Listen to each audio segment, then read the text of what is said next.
Yeah, probably about getting a couple of days off school. Yeah, no, look, I think, like I said, it's been pretty busy, but there's also some planning that needs to happen and some practicalities around. A lot of it is just logistics and making sure that, particularly with the players, we give them the best preparation possible. So you've got to do a few things, pretty early on around logistics and making sure that everyone's organised. So that takes your mind to that final. But obviously, like you said, we had a game in between. So it's more been around the sort of practicalities of it than anything else. I think, I'm sure you've spoken about it since, but seeing you in the dressing room afterwards, that sort of rare glimpse that we don't often get privy to, that gave us a sense of what you've been through to get here. And does that make it kind of even more special when you get to Bilbao in a couple days' time? No, I think, I've said before, I think whenever you sort of,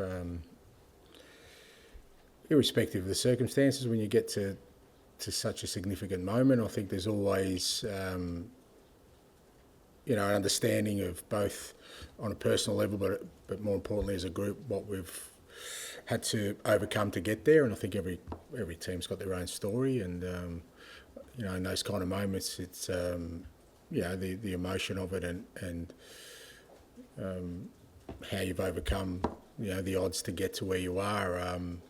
Really important to recognise for the group and I guess for myself individually. So I was really proud of the fact that against the backdrop of some real difficulties and some massive challenges, that the group still found a way to get to the final and give us an opportunity of something pretty special.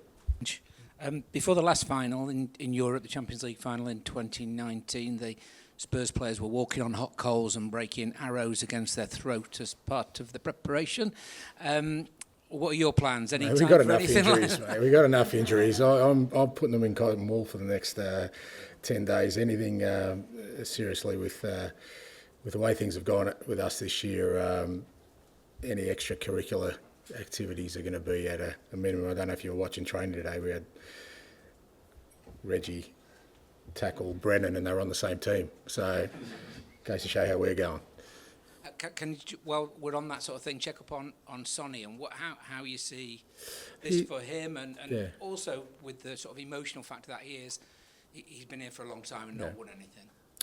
Yeah, look, he's firstly from a physical standpoint, he's good. I think it was important he got some minutes yesterday. He needed them more for himself psychologically than anything else. And he had a good session today. He was never going to do the whole session because he played yesterday, and he feels good. So.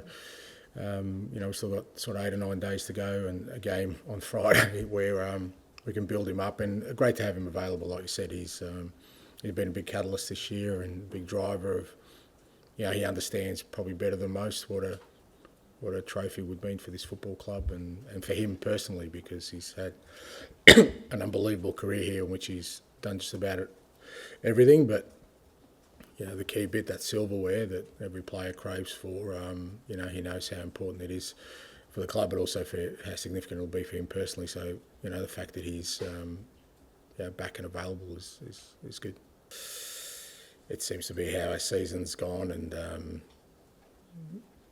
you don't want to you want to protect the integrity of training, and we've got to train at a certain level, but they're the quirks of things that happen. Thankfully, nothing too serious, and you just got to hope and pray that the football gods have run out of sort of challenges to throw to us this year.